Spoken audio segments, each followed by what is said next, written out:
O maior sinal da volta de Jesus está sendo ignorado? Tsunami, guerras, fome. Mas o principal é? Bem, este vídeo foi publicado hoje pelo irmão Rafael Bittencourt. Para quem não conhece o canal dele, este irmão está muito atento ao cenário político mundial e também aos sinais do fim dos tempos. Apesar de pensarmos diferente em alguns pontos, o foco central é o mesmo. Dito isso, vamos ao React. Os sinais dos tempos, os sinais da volta do Senhor, né? E o sinal do fim dos tempos, como o próprio Senhor disse em Mateus capítulo 24, no sermão profético, Lucas 21, Marcos 13, aqui o irmão cita Mateus 24, Lucas 21 e Marcos 13, mas ignora a firmeza de Cristo em tratar sobre fuga. Nos 3 capítulos, a orientação tem a mesma ênfase. Em momentos de aflição, precisaremos fugir para bem longe do foco do anticristo.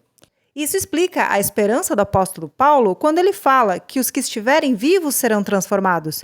Isso significa que nem todos serão capturados. Mas como sobreviverão irmãos sem conseguir comprar ou vender? Impossível. Por isso as escrituras retratam várias fugas. Noé preparou o lugar para fugir da inundação. Moisés levou o povo para o deserto. Ló e sua família fugiram das cidades prestes a serem destruídas. Mas o exemplo maior de todos foi quando José fugiu para o Egito com Cristo ainda bebê para evitar que eliminassem o Salvador da humanidade quando estava atrás de crianças que nasceram naquela mesma época. Sempre fuga, pensem nisso. Confiram trechos retirados destes capítulos com esta emergência em fuga na qual Cristo nos faz perceber. Vejam. Assim, quando vocês virem o sacrilégio terrível, do qual falou o profeta Daniel no lugar santo, quem lê entenda, então os que estiverem na Judéia fujam para os montes. Quem estiver no telhado de sua casa, não desça para tirar dela coisa alguma. Quem estiver no campo, não volte para pegar seu manto. Isso diz em Mateus 24, do versículos 15 ao 18. Já em Lucas 21 lemos: quando virem Jerusalém rodeada de exércitos, vocês saberão que a sua devastação está próxima. Então, os que estiverem na Judéia fujam para os montes. Os que estiverem na cidade, saiam.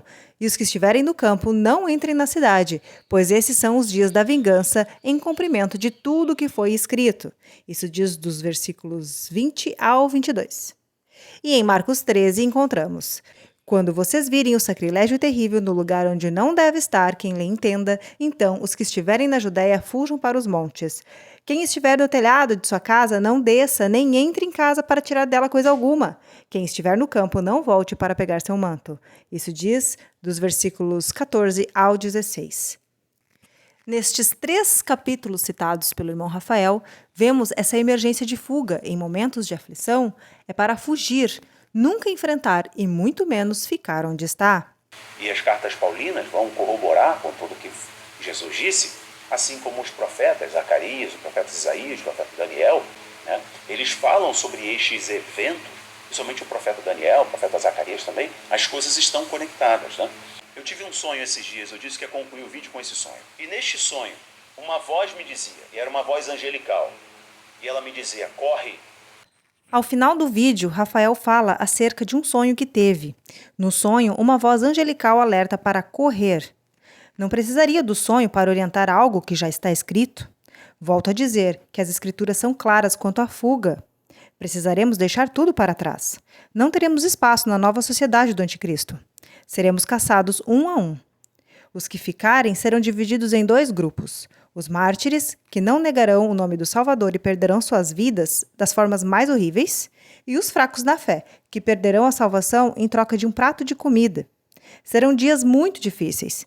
Quem ficar estará nas mãos de seres dispostos a fazer coisas terríveis com o povo do Criador.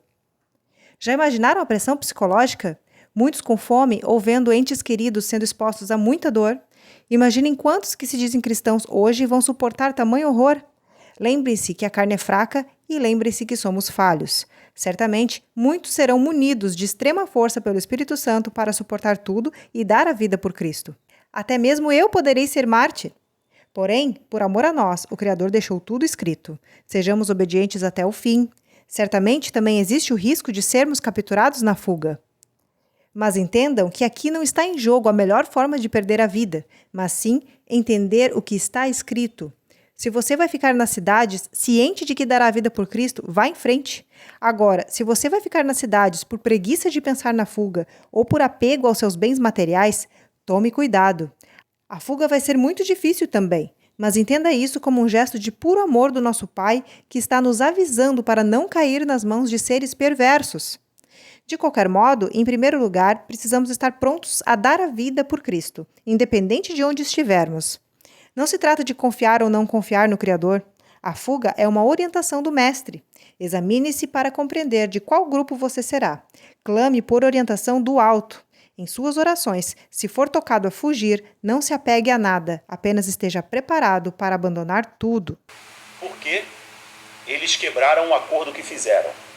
E agora o mundo irá ser sacudido. E era isso que a voz me dizia no sonho. E eu acordei. Relutante em contar para vocês, mas estou contando. As pessoas estão sendo induzidas a colocar a esperança no homem. E a voz me dizia assim: corra, acorde, prepare-se para novos eventos, grandes eventos. A voz me dizia. E antes que alguns apegados a bens materiais digam que essa orientação de fuga era para os judeus na destruição do segundo templo, lembrem-se que a pergunta dos discípulos no início dos capítulos era sobre o que aconteceria no fim dos tempos. Lembrem-se que ao final dos eventos citados por Cristo, ele voltaria. Como bem sabemos, ele não voltou logo após a destruição do segundo templo. Portanto, aquilo não foi o fim dos tempos. E para outros que dizem que a fuga é só para quem estiver em Jerusalém, pois o texto cita o nome da cidade, lembrem-se que o poder do anticristo será mundial. Em Apocalipse diz que ele terá poder sobre todo o povo, língua e nação. Ou seja, permanecer na sociedade é permanecer em Sodoma. Aderir ao sistema é estar inserido na Babilônia. Não fugir significa preferir ficar no Egito. Esperamos que todos se aprofundem nos exemplos bíblicos e nas orientações contidas nas Escrituras. Tempos maus se aproximam. Estejamos preparados para dar a vida por amor ao nome do nosso Salvador. Estejamos preparados para deixar tudo para trás. O importante é ter em mente como que tudo isso acaba. Sigamos com os olhos fixos no Mestre. Esperamos que todos estes argumentos os levem a buscar ainda mais entendimento. Que a paz do nosso maravilhoso Salvador esteja com todos. Até a próxima.